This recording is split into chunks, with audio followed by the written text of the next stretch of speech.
নমস্কার বন্ধুরা, মন কিচেনে আপনাদের সবাইকে স্বাগত। আশা করি আপনারা সবাই খুব ভালো আছেন। চলে এসেছি আজকে আপনাদের সাথে চিকেন সিঙ্গারার রেসিপি নিয়ে। ঘরে মাত্র কয়েক টুকরো চিকেন থাকলেই তৈরি করে নিতে পারবেন একদম দোকানের মতো এই চিকেন সিঙ্গারার রেসিপি।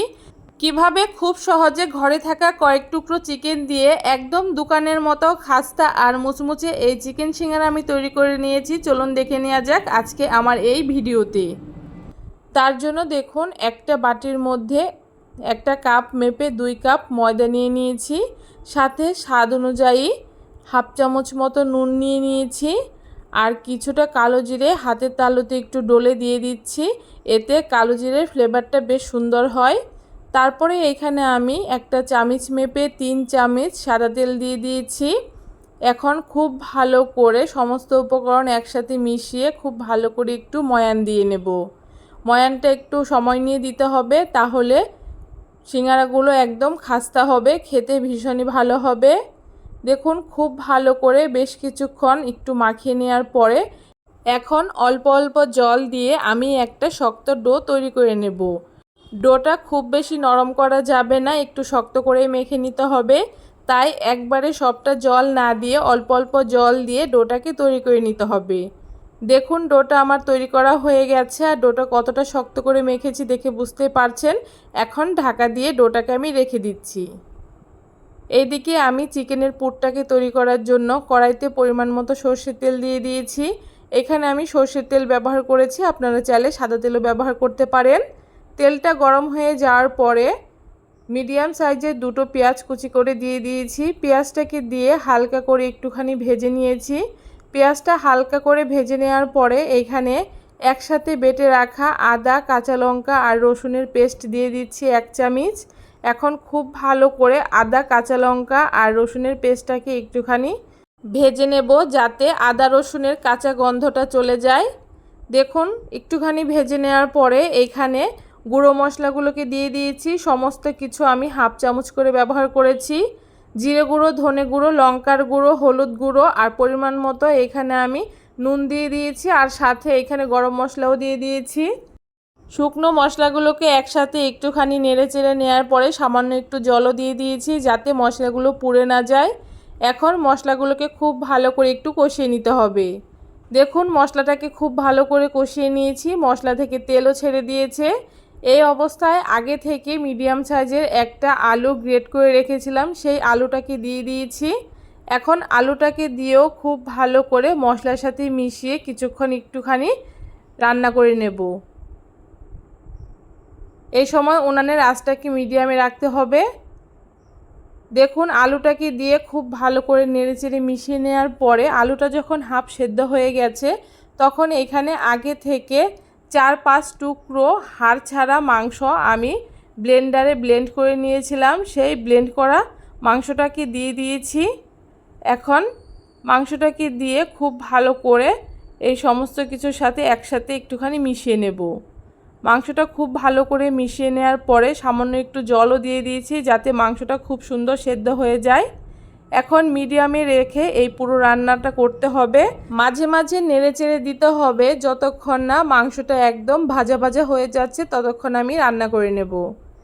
দেখুন, মোটামুটি 70% রান্না হয়ে গেছে। এখন এইখানে আমি কিছুটা পরিমাণে অরিগ্যানো ব্যবহার করেছি, আর 1 প্যাকেট ম্যাগি মশলা ব্যবহার করেছি। 5 টাকা দামের যে ম্যাগি মশলার প্যাকেটগুলো পাওয়া যায়, তার সাথে কিছুটা ধনেপাতা কুচি ব্যবহার করেছি।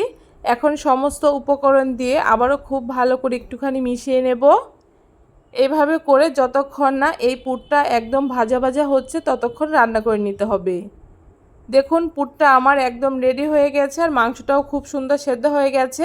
এখন এই চিকেনের পুরটাকে নামিয়ে আমি ঠান্ডা করে নেব।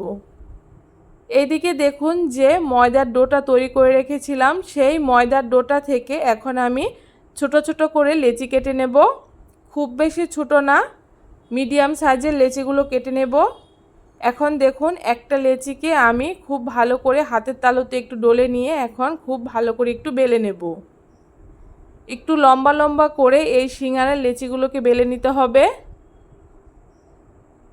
দেখুন, এখানে একটা লেচি আমার বেলা হয়ে গেছে। এখন ছুরির সাহায্যে মাঝখান বরাবর কেটে নিচ্ছি। এখন একটা অংশ প্রথমে হাতের মধ্যে নিয়ে নিচ্ছি। দেখুন এখানে একটা অংশ আমি হাতের মধ্যে নিয়ে যে সাইডটাকে কেটেছি হাতের মধ্যে একটুখানি জল লাগিয়ে সেই সাইডে লাগিয়ে নিচ্ছি জলটাকে। এখন একটা সাইড উপর দিকে দিয়ে অপর সাইডটা তার উপরে দিয়ে দিতে হবে, আর তারপরে হাত দিয়ে চেপে চেপে খুব ভালো করে আটকে দিতে হবে। আর যে সাইডটা আমি আটকে নিয়েছি সেই সাইডটাকে সামনের দিকে রেখে এখন চিকেনের পুরটাকে আমি ভরে নিচ্ছি। চিকেনের পুরটাকে ভরে নেওয়ার পরে হাতের মধ্যে আবারও একটুখানি জল লাগিয়ে পুরো মুখটার মধ্যে জল লাগিয়ে নিচ্ছি। আর তারপরে পেছন সাইড থেকে একটা ছোট করে ভাঁজ দিয়ে সামনের যে ভাঁজ করা অংশ সেটার মধ্যে জুড়িয়ে দিতে হবে। তারপরে দুই পাশটাকেও হাত দিয়ে চেপে চেপে খুব ভালো করে জুড়িয়ে দিতে হবে। দেখুন এখানে আমার একটা সিঙ্গারা তৈরি করা হয়ে গেছে। একই রকমভাবে এখানে আমি সবগুলো সিঙ্গারা তৈরি করে নিয়েছি। আর সিঙ্গারাগুলো দেখতে একদম দোকানের মতো হয়েছে, আপনারা দেখে সেটা বুঝতেই পারছেন। এখন সিঙ্গারাগুলোকে আমি ভেজে নেব। দেখুন সিঙ্গারাগুলোকে ভেজে নেওয়ার জন্য এখানে কড়াইতে আবারও বেশ অনেকটা পরিমাণে তেল দিয়ে দিয়েছি। আর তেলটা যখন হালকা একটু গরম হয়ে গেছে তখন এইখানে আমি এক এক করে সিঙ্গারাগুলোকে দিয়ে নিচ্ছি। প্রথমে আমি অর্ধেকটা সিঙ্গারা এখানে ভেজে নেব। তেলটা যখন হালকা একটু গরম হবে ঠিক তখন এখানে সিঙ্গারাগুলো দিতে হবে। খুব বেশি গরম করে সিঙ্গারাগুলো দিতে গেলে সিঙ্গারাগুলো খুব বেশি লাল হয়ে যাবে আর ভেতরটা কাঁচা থাকবে। একদম মিডিয়াম আঁচে সিঙ্গারাগুলোকে উল্টে পাল্টে একটু সময় নিয়ে লাল করে ভেজে নিতে হবে। একটু ধৈর্য নিয়ে সিঙ্গারাগুলোকে উল্টে পাল্টে লাল করে ভেজে নিলেই সিঙ্গারাগুলো খেতে ভীষণই টেস্টি হবে। দেখুন সিঙ্গারাগুলো বেশ সুন্দর করে আমার লাল করে ভেজে নেওয়া হয়ে গেছে। এখন তেল ঝরিয়ে সিঙ্গারাগুলোকে তুলে নিচ্ছি। একই রকমভাবে বাকি সিঙ্গারাগুলোকেও আমি একই রকমভাবে লাল করে ভেজে নেব। দেখুন এখানে আমার সবগুলো সিঙ্গারা ভেজে নেওয়া হয়ে গেছে। আর দেখতে কতটা সুন্দর হয়েছে, খেতেও ভীষণই ক্রিস্পি হয়েছিল আর খাস্তা হয়েছিল। আপনারাও খুব সহজে ঘরে থাকা কয়েক টুকরো চিকেন দিয়েই তৈরি করে নিতে পারেন একদম দোকানের মতো চিকেন সিঙ্গারা। এই সিঙ্গারা একবার কাউকে তৈরি করে খাওয়ালে সে দোকানের সিঙ্গারা আর খেতেই চাইবে না। কেমন লাগলো আজকে আমার খুব সহজ এই সিঙ্গারার রেসিপি অবশ্যই কমেন্ট করে জানাতে ভুলবেন না। ভিডিওটা ভালো লাগলে সবার সাথে শেয়ার করে চ্যানেলটাকে সাবস্ক্রাইব করে দেবেন।